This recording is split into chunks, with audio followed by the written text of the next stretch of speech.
In this video, I'm going to teach you the basics of photography. We'll go through all of the main details on how to use your camera. Now, grab a pen and paper as we'll be going through a lot in this video. Taking notes and practicing is key. Remember, you can always come back to this video for reference. We will be talking about the exposure triangle in its simplest form. In this series of videos aimed at beginner photographers, I will be explaining all of the aspects of photography and answering any questions that you might have. Once you have this basic understanding of photography and a solid foundation to lean on, we can then build upon this knowledge and get creative later down the line.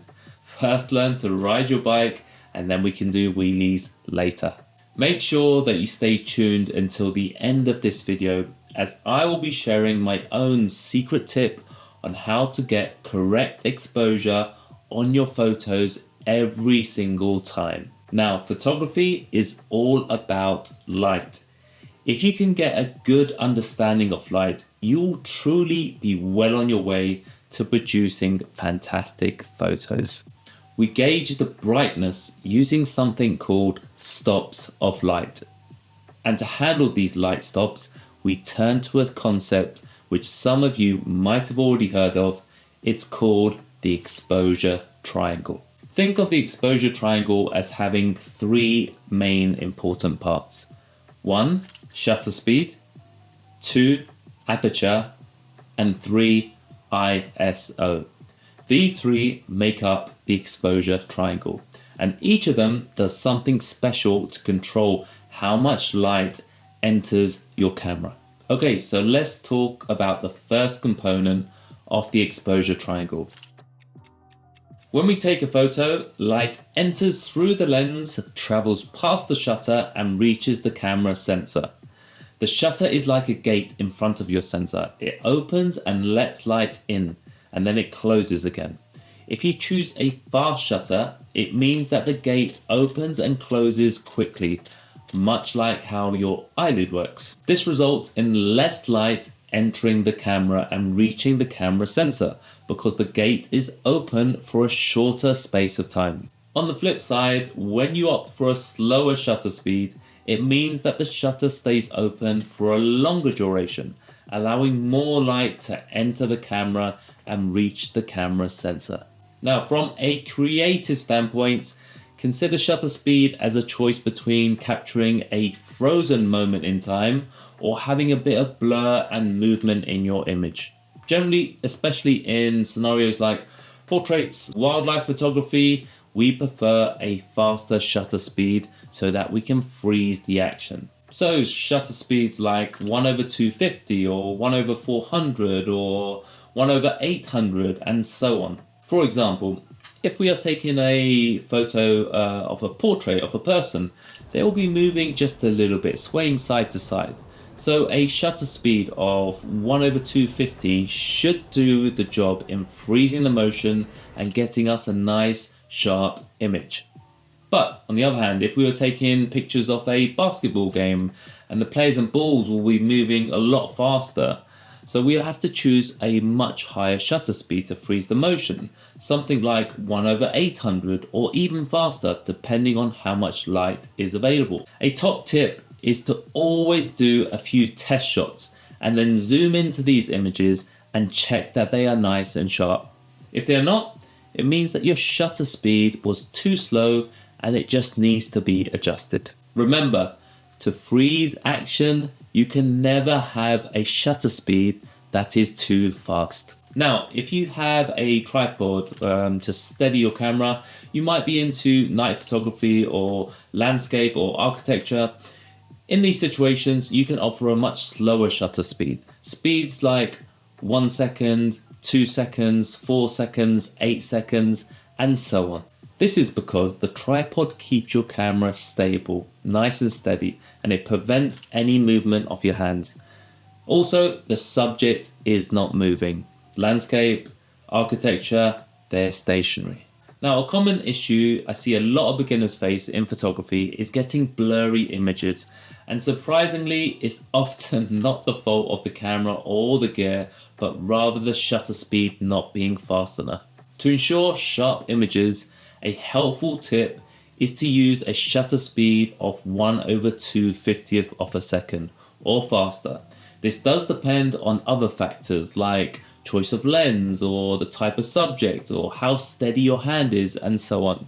Use this as a general guide, a general rule.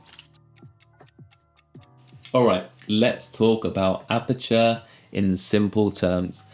Imagine the camera is your eye and the aperture is the pupil of your eye. Aperture is the size of the opening in your camera's lens. A small aperture like a high f number, such as f16, means that the opening is tiny, nice and small, like squinting your eye. This lets less light into your camera. A large aperture, like a low f number, such as f2, means the opening is wide open, like opening your pupil wide.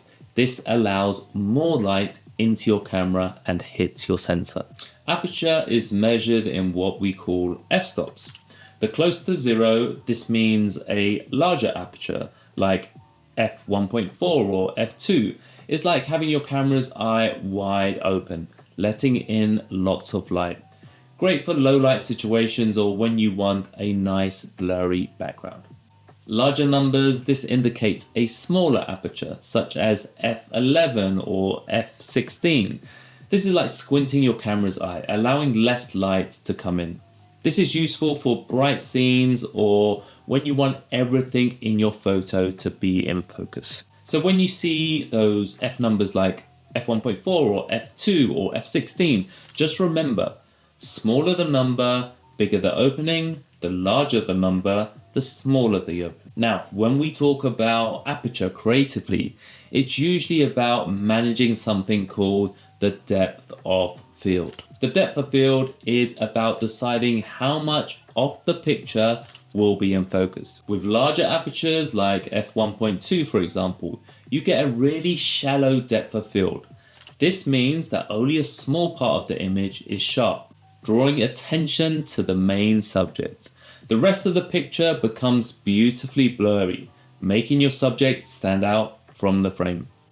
Wider apertures are often favored in portrait photography because they make the person stand out from the soft, blurry background. This background blur is commonly referred to as bokeh. Now, on the other hand, if you're into landscape photography or capturing buildings, architecture, you'd prefer a deeper depth of field. This helps keep everything nice and sharp and in focus. In such cases, you would go for a smaller aperture like f8, f11, f16, and so on, so that everything stays in focus. Remember, if you prefer fewer things to be in focus and you want your subject to really stand out from the background, opt for a lower f-stop like f2 or even f1.2. If you want more things in focus, use a higher f-stop like f8, f11, f16, and so on. So we've covered quite a bit so far. If you found value in this video, kindly hit the like and subscribe button. This way, I will know to create more content like this for you in future. Feel free to drop any questions in the comments and I'll be sure to respond to you. The final component of the exposure triangle is called ISO, which stands for International Organization for Standardization.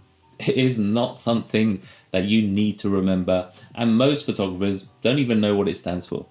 ISO in photography refers to the sensitivity of your camera's sensor to light.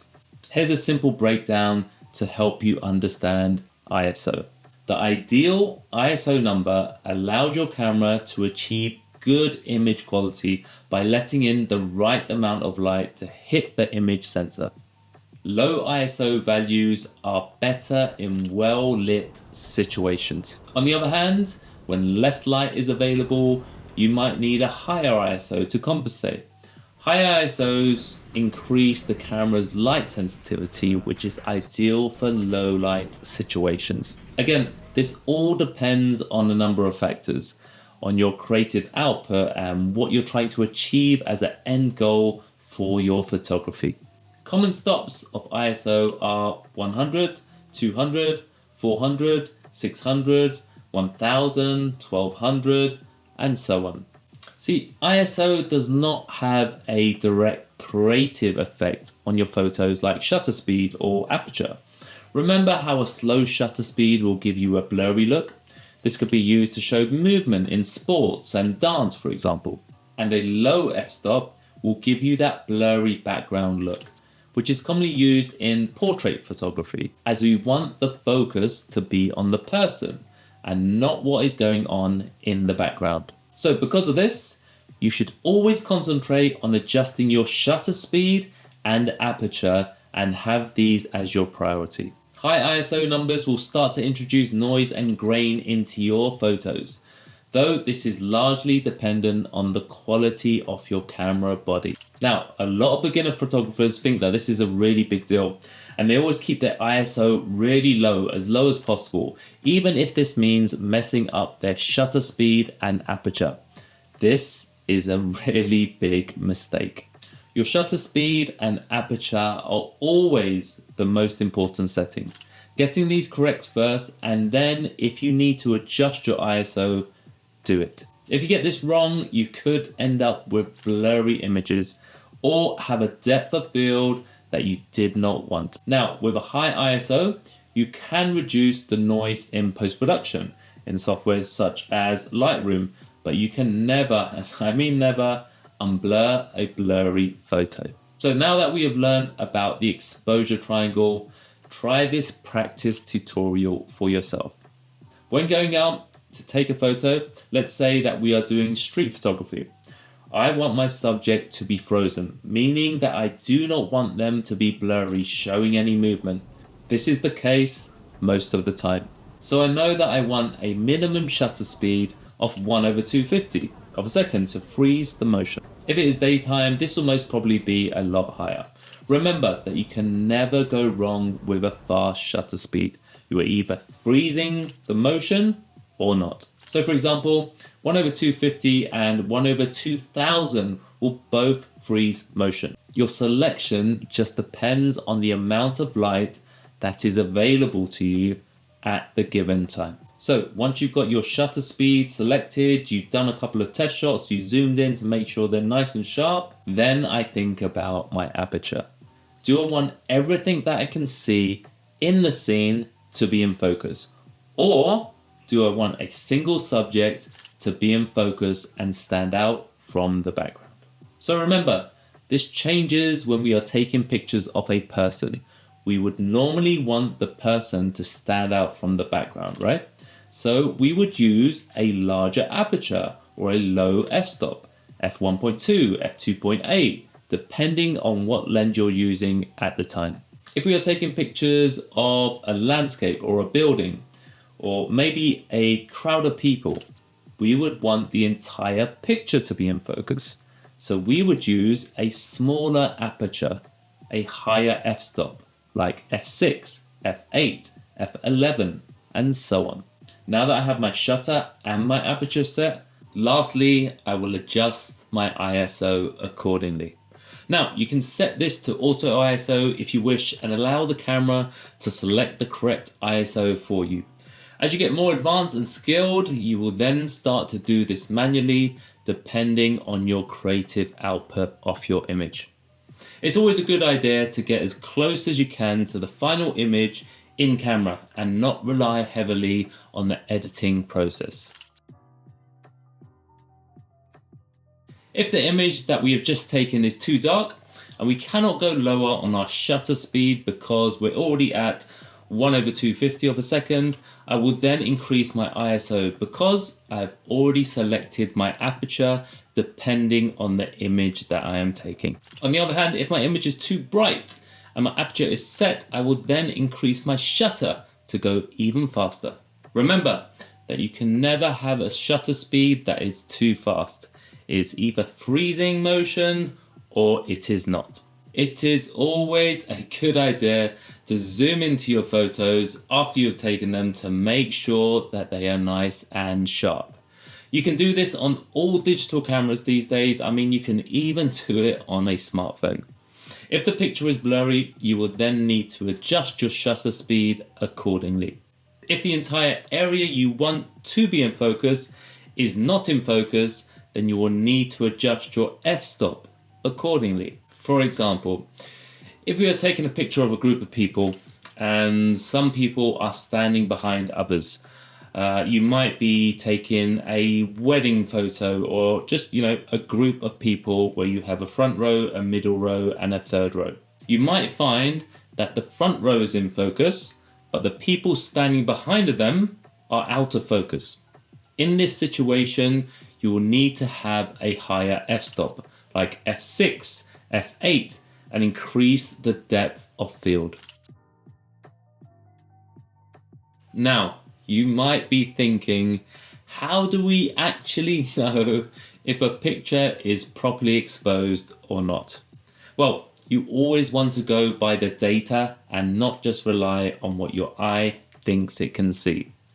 My secret tip for correct exposure is to use the brightness histogram, and this can be found on all digital cameras. The histogram is a graph that measures the brightness of our image.